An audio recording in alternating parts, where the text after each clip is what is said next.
Bonjour, ici Christine Péninourit, attachée de presse aux éditions Michel Lafon Canada à Montréal. Alors aujourd'hui, je vous parle du dernier roman de Joy Fielding, auteure canadienne, qui est également l'auteur best-seller régulièrement pour le New York Times. Son dernier polar, Dis-moi que tu m'aimes, paraîtra en français au Québec le 7 mai. Alors, dans ce polar, elle nous dresse le portrait de Bailey Carpenter, qui est une jeune femme de 29 ans qui a une vie de rêve, en tout cas qui aime sa vie. Premièrement, elle est héritière d'une colossale fortune. Ensuite, elle a un métier qu'elle adore, elle est détective privée. Et ensuite, elle vit dans un appartement super beau, dans une tour ultra moderne.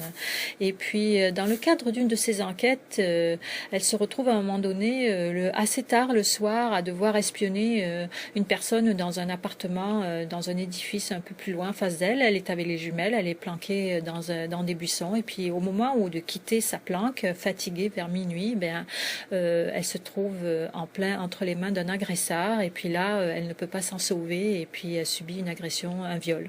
Et puis à la fin de l'action, si vous voulez, l'agresseur lui susurre dans les oreilles par 2 fois: dis-moi que tu m'aimes, dis-moi que tu m'aimes.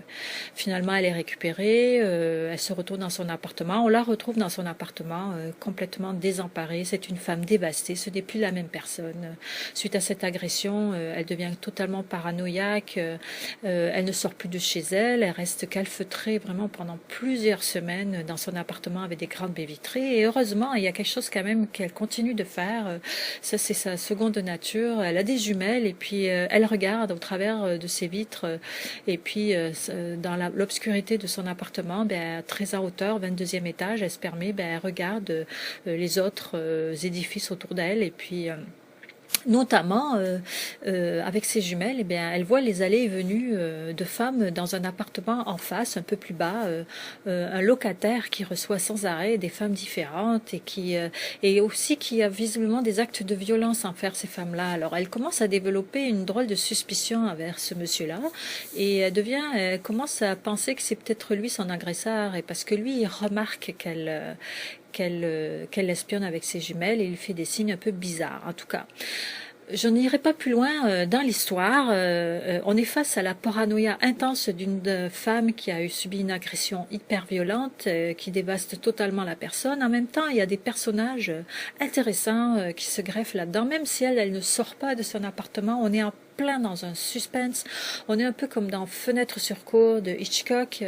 Que va-t-il se passer avec ce voisin qu'elle espionne au travers de ses jumelles? Également, elle a un demi-frère, un demi-sœur qui essaie de se rapprocher d'elle parce qu'ils n'ont pas hérité de la fortune de leur père. C'est un père qui est commun aux 3 enfants. Elle est totalement héritière.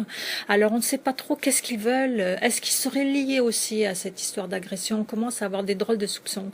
Il y a également les policiers comme personnages, les policiers qui viennent enquêter sur ce qui lui est arrivé. Il y a également des personnages qu'on pourrait dire secondaires, mais ils sont présents. Les gardiens de l'immeuble, etc. Celui qui lui ouvre la porte, le concierge, en quelque sorte. Voilà.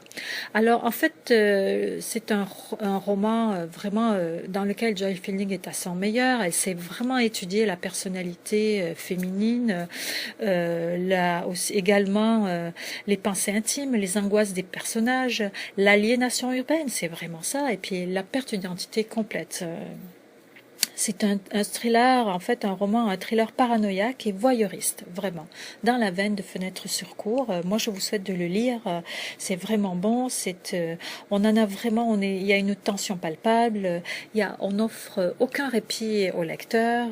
L'intrigue est palpitante. Les personnages sont fascinants et on est marqué. On est marqué. Au début, ça démarre tout simple. On se dit bon, on se retrouve enfermé dans un appartement et puis là, hop, les choses surviennent. En tout cas, c'est un must, c'est une lecture à mettre dans notre valise cet été pour les vacances, assis dans un fauteuil, n'importe quand, dès maintenant. Là, c'est vraiment un